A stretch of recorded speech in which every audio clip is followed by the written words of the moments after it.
But I want your comment on the other news this morning, that China is considering imposing tariffs on $60 billion worth of our goods going to China. What's your response to that? I don't know how to read that. I mean, it's actually not tit for tat. It's actually a much lower number than we've been looking at. None of this is finalized, you understand. Understood. Let me just say this. The Chinese had better not underestimate the determination of President Trump to follow through and seek zero tariffs and non-tariff barriers and subsidies and a level playing field and major reforms in IP theft and forced transfer of technologies. These are the things we have asked them in a number of meetings. I participated in most of this stuff. And they better not underestimate the president. That's all I'll say. And let me make a second point, Stu. If you look around the newspapers this morning and yesterday, I'm particularly keen on the South China Post because they're right there. Chinese economy is slipping across the board. That's one reason their currency is falling. It's not the only one. People are taking money out of China. They're trying to pump up the money supply again. They're not in good economic shape. So once again, I will say, they better not underestimate the determination of President Trump to follow through on these level playing field trade reforms that are essential. Are you saying that President Trump will not blink, he will not back off, but maybe China will? Well, I don't know about the maybe China will. You know, I'm not privy to the upper echelons of the Chinese Communist Party. They haven't invited me in yet. But I will tell you this, I am privy to what President Trump has been thinking, and he is going to stand tough. Other presidents in the last couple of decades, as you know, Stu, have raised this issue of China's illegal and unfair trading and so forth.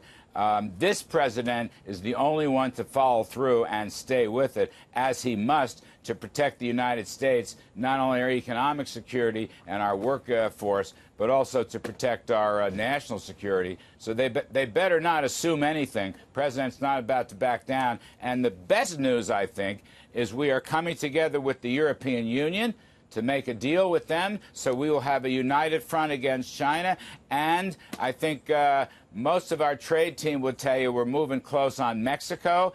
So this unifies NAFTA and U.S.-Europe.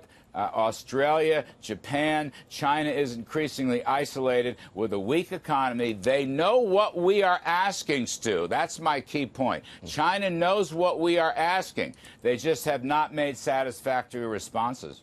The news yesterday that Apple had hit $1 trillion valuation. That was a major headline because it pointed out the power of the 5 big American technology companies. I mean, they rule this economy, and they're global corporations. There are calls to break them up or rein them in. Do you share that sentiment? No, I don't. I mean, I'd have to see reams of evidence. I don't see it.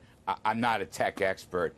I myself just got a new iPhone from Apple. It's really quite nice. It has a red background on the thing, and I really think that's terrific.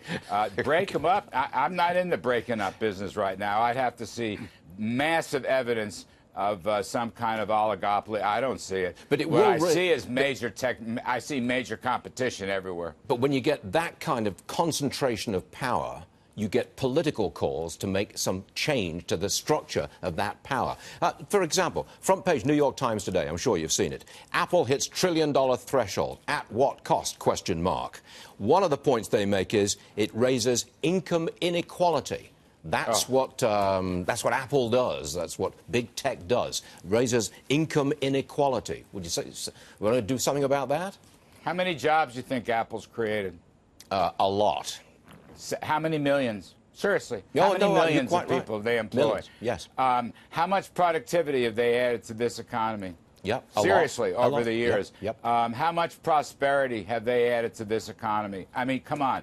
The front page of the New York Times does worry a lot about income inequality. I get that. God bless them. Me, I worry about prosperity. I worry about healthy economy. I worry about getting jobs to everybody around the country. I worry about helping the folks in the Midland, the ordinary Main Street folks who are going to benefit from all of our policies. You know, Stu, Apple and the others, and by the way, there's 1,000 techie companies. 4 companies or 5 companies do not, quote, run our economy, no matter what the Times may say. God bless the Times.